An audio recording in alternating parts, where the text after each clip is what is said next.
does it work? Why is it successful? And then ultimately we need to look at the spiritual implications of this system. And it's the implications of us internalizing it for our consciousness. The European cultural construct is based on a concept of truth, which implies European power over African people. That is what we will argue. Their energy comes from destruction, and it becomes destructive, and it is destruction. They are the destroyers, as Aikwe Armah would tell us. Get and read the book 2000 Seasons. Their culture is a culture based on death without rebirth. They are the desert which knows no giving. The system of domination is successful because everything in the culture works for one single purpose, and that is the achievement of European power.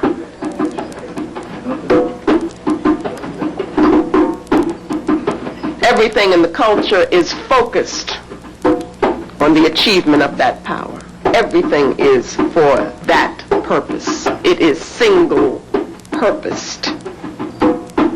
And power here is defined as power over other. That's very important. That is critical. Power over other. We have to ask the question, what is truth? For each culture, each people, each race defines truth and the method for reaching that truth. We can have a definition of truth which is spiritual and which is joining. It is possible also to have a definition of truth which is materialistic and separating. They achieve different purposes, and they are for different purposes. The European definition of truth has no spirit, no rhythm. It is conceived in the denial of spirit, and they have no concept of ma'at. They have defined truth in the image of who they are. And who is YURUGU? What did we say about YURUGU? Incomplete. The incomplete being. As they define truth in their image, then they become the truth. They become the smartest. They become the most intelligent of beings. You see how it works. But here you have a truth that lacks spirit, has no connectedness, no relatedness. You can treat everything, can regard everything as dead, lifeless matter, as the object. The concept of the object is extremely important in understanding European thought and how that thought sets the world up for their power. The object is that which can be manipulated, that which can be controlled. It is a thing. So we're going to look at the relationship between culture and thought. We're going to demonstrate how this Asili analysis works. We're going to understand how Europeans have, through their thought system, restructured reality, restructured the world in their image, an image which is spiritually deficient. Now, if they define truth in terms of a negation of spirit, and we are a spiritual people, then what does that do to us? We will understand European thought as it supports European imperialistic behavior. And so with that, let's get started with the work that we have to do.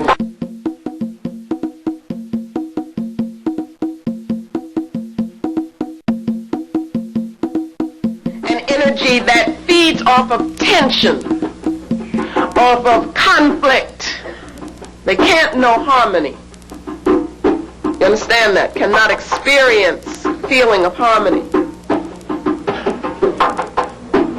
It is unbalanced, always in a state of imbalance.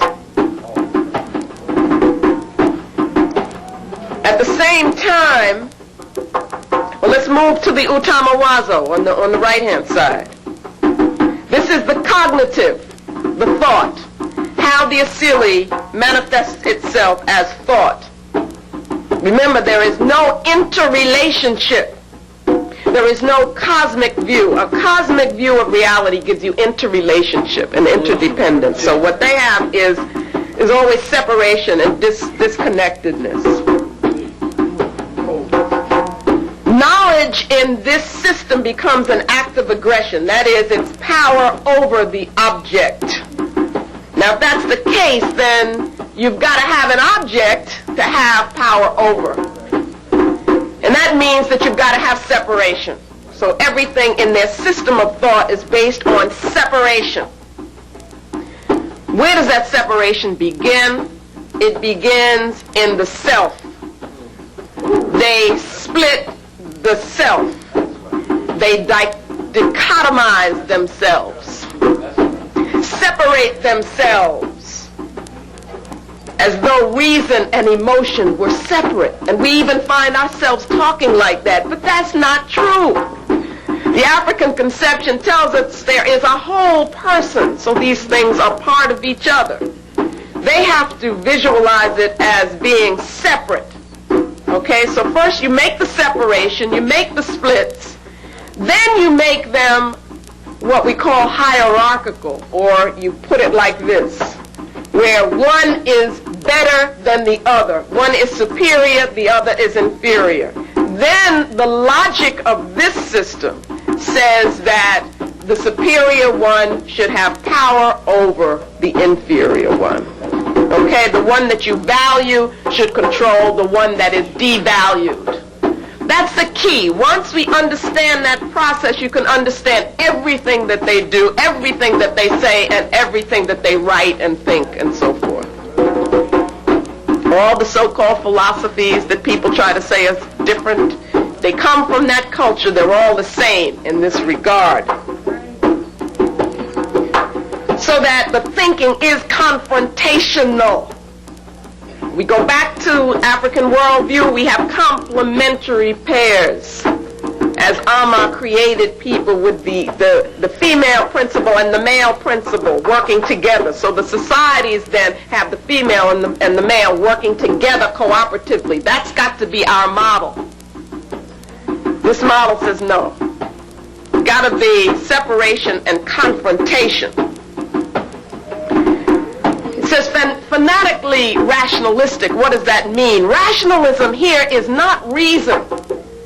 Rationalism is the imposition of the control onto the universe. The imposition of the mental order of the European onto the universe. It's saying that things were created for you, by you. You become God where you are the European. And that they were created in the way that you think about them. So it is not a way of thinking where you try to become in tune with the universe. It is one where you impose your own mental order on the universe. That is what rationalism is. But you see, there is this need for control. And the need for control comes from the deficiency in the being, the deficiency in the asili. Okay? Since knowledge is an act of power, then it is necessary to have something that you're having power over. What is that? That is the object.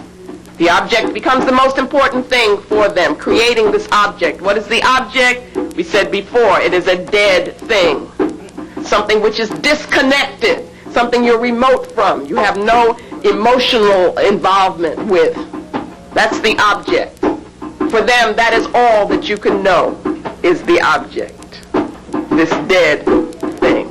This thing which disconnects you from the rhythm of the universe. The object is that which disconnects you from the senses. If you look in the dictionary, look up the word object and see. You'll see some very interesting things there. The object breaks the rhythm. It is the rhythm that the European cannot deal with. And so what they have to do is to reconstruct things so that they have the illusion that, well, I don't have to deal with that. That's okay. And I can know truth. So they redefine truth.